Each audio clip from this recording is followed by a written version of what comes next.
se adaptando à nova vida e aos novos poderes. Os vacilos de Peter Parker, no intérprete Rei do Crime, tudo isso e mais em Ultimate Homem-Aranha edição.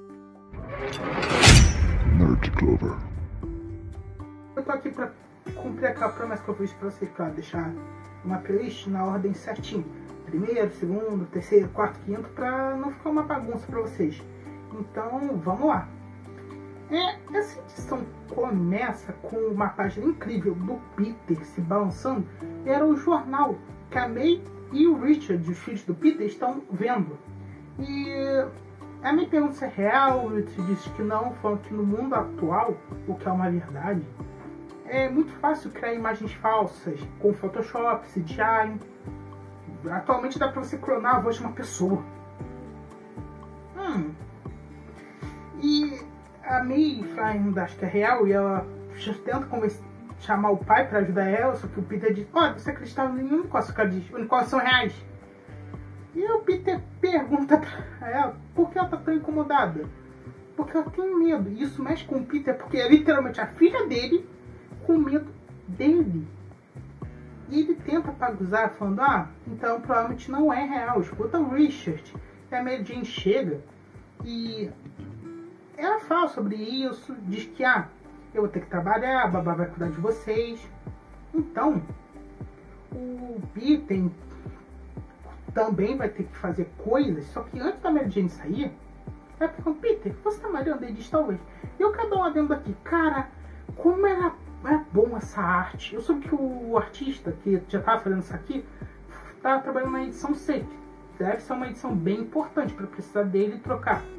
Tomara que depois dela, na 7, na seguinte, ele volte, porque não que o traje é ruim, mas essa aqui, por exemplo, dá pra ver a musculatura do Peter com o traje dele. O design combina perfeitamente com o traço desse autor. O que eu reclamei nas últimas 2 edições é o traço desse autor não combinou muito com os designs dos personagens. O único que tinha ficado legal, na minha opinião, era o Peter. Eu acho que o Tio Ben e o Jonah também se encaixaram. Mas a Mary Jane, o Harry e a Gwen não foram favorecidos por isso. Tem uma desvalorizada nos personagens. Mas, e também naquela cena que eu mostrei pra vocês do Peter tomando choque naquele traço. A gente perde todo o traje maneiro dele. Até a armadura do Harry sofre um pouco, fica mais simplificada. Por isso que eu prefiro este tipo de arte. Você pode ver pelo primeiro painel que ele abre aqui. Eu quero contar outra coisa depois. Bem, então nós vemos em seguida o Peter falando dessas mudanças da vida dele. Tipo, que ele tá comendo bem mais calorias agora, tá precisando de menos horas de sono. É uma coisa que eu não sabia, que o Homem-Aranha não precisa de tantas horas de sono assim. Interessante isso.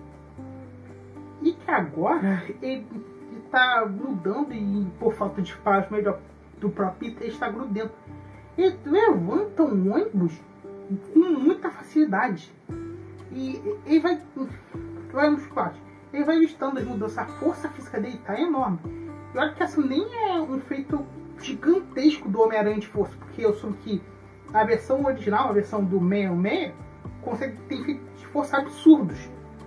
Então vamos ver o que vai acontecer no futuro, porque bem, é um Peter inexperiente, que não sabe controlar a força dele ainda, mas que com o tempo possa vir a ser extremamente forte. E ele fala sobre a noção espacial dele estar ampliada, melhorada. O equilíbrio dele está melhor. Esse é um ponto que eu não vou discorrer, eu vou deixar aqui para vocês no link abaixo. E nos casos, o vídeo do Marcos do Ceifeiro, porque ele também faz vídeos dessa HQ. E quando eu fui procurar mais pessoas falando dessa HQ, eu encontrei ele, fez da segunda edição. Ele falou uns pontos interessantes sobre o sentido aranha, que aqui ficou na brecha se ele tem ou não tem. Eu acho que ele ainda não desenvolveu o sentido aranha, ou o autor não quis que ele tivesse por agora, por ser um poder quebrado, e o Peter não, como posso dizer, não seria proveitoso para a história ele ter agora. Talvez ele venha desenvolver depois. E o Peter está se balançando nas teias. Ele pensa na sua resistência, que dá de cara com uma caixa d'água. Ele diz que tá mais resistente e que eu aguento uma surra séria. Só que eu acho que aqui ele está pensando numa surra no mundo humano, porque, como eu disse, o Peter não enfrentou ninguém até agora. Então ele provavelmente não tem noção do quanto ele realmente pode aguentar, o que não pode aguentar. Ele está usando os padrões que ele podia como humano, não agora que ele é sobre-humano. E ele vai se perguntando sobre: será que eu deveria entrar nessa vida? Porque eu estou 20 anos atrasado. Ele vai se questionando em uma crise existencial. E como eu disse, a arte aqui favorece muito o Peter nesse design com traje preto. Favorece ele demais. Ficou bem maneiro assim. Então, ele vê lá que temos alguém invadindo um banco. O pessoal chega: oi, perdeu a chave, não foi? O cara fica: ô, que porra é essa que é você? E o Peter zoou dizendo: tava me perguntando disso. E você já leu na HQ, então já deve saber. O Peter é derrubado muito facilmente ali, porque ele foi enganado, beleza. Ele cai, mas ele já deveria ter voltado, porque mesmo por eu não conhecendo das HQs, na animação eu já vi ele notando bastante coisa. E se levantando, ele deveria se levantar. Ou a resistência dele ainda não foi totalmente desenvolvida. E se aqui o autor ainda não trabalhou esse ponto, mas ele possa dizer que os poderes do Peter não estão totalmente desabrochados. A força não veio toda, a resistência não veio toda. Se for, vai explicar bem. Porque o Peter desmaiou e já foi pra casa. Parece que, de novo, vou citar o Marcos do Ceifeiro. Ele fez uma HQ, um vídeo da HQ, e ele menciona aqui, parece que faltou página. Tipo, teve um corte, faltou uma página entre elas para dar um sentido a mais. Então ele vai pra casa, começa a comer um sorvete e ele não repara na filha dele aqui.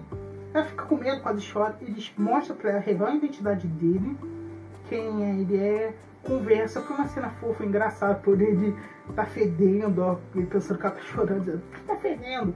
E aí foi onde o Peter decidiu não contar pra May, não, pra contar pro Richard e pra Mary Jane ainda, sobre esses novos poderes, essas novas ações dele, porque nesse momento ele ainda estava com dúvidas sobre a vida que ele quer seguir, que foi mostrado na HQ, se perguntando se deveria ou não seguir esta vida.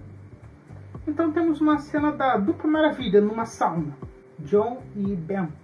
Eles estão conversando sobre alguns assuntos, aí eles tocam sobre que o Fisk foi atacado. O tio Ben conseguiu essa informação com alguns dos socorristas que deviam favores a ele. E que o Fisk, na edição anterior, foi atacado por alguém de armadura verde. E eles ficam intrigados com isso, porque o pessoal do Fisk não deixou entrar na cena do crime, mas conseguiram algumas coisas vazar. E também é levantado o ponto do Peter, que eles chamam de maluco, fantasiado, porque não sabem que é ele, que ganhou a primeira página. Uma foto muito boa que o Jonathan perguntou: por que ele não mandou isso pra gente? E o Ben fala: porque ele não trabalha pra gente? A gente não tem um jornal ainda. E diz que o Peter, o mascarado de preto, ganhou a primeira página e o outro nem foi mencionado. Então eles querem bem usar o Peter, o pessoal do Clarim, quer usar a imagem dele como distração para desviar o foco do Duende, dos ataques. Por que ele está atacando o Fisk? O que o Fisk fez? Qual é a relação do Fisk com esse cara?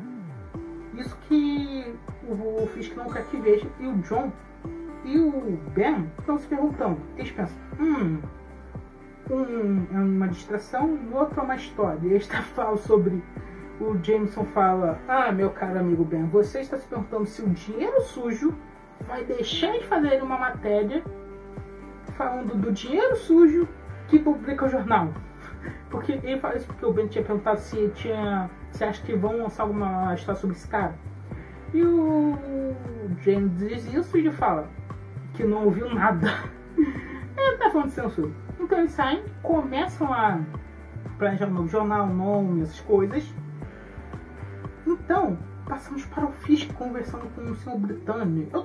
Ele é acho que um personagem da Marvel. De novo, vou deixar o canal dos Marcos do Ceifeiro aí para vocês verem, porque eu não conheço nada do cara. O Marcos deve saber também, o Marcos deve conhecer mais do que eu. Ele deve mencionar aqui esse cara. Mas ele acha que é o Sr. Britânia. Eu não conheço. Então, ele pergunta por que o Fisk precisa disso. O Fisk precisa desviar a atenção do público para não verem o que ele não quer. Por isso que ele usou o Peter, a foto do Peter, como um chamariz. Essa é a ideia dele. Só que o cara diz: é melhor você controlar a situação. Nós demos esse reino para você brincar de rei, então faça direito e ande na linha. E do que esse cara tá falando? Ele tá falando que os chefes deles, que tá acima, o conselho do criador, dividiu o mundo entre si e dividiu mais terras, e deu para pessoas brincar de rei, cuidarem daquelas áreas. O Fisk é uma delas. E o Fisk diz: eu não subestimo meus inimigos. Ele é um homem forte e poderoso. Falando do Duende, talvez até um pouco do Peter, porque ele possa vir a ser um inimigo. Eu vejo a plenitude do alcance das minhas terras e dos meus inimigos. Eu não brinco de rei. Eu sou um rei.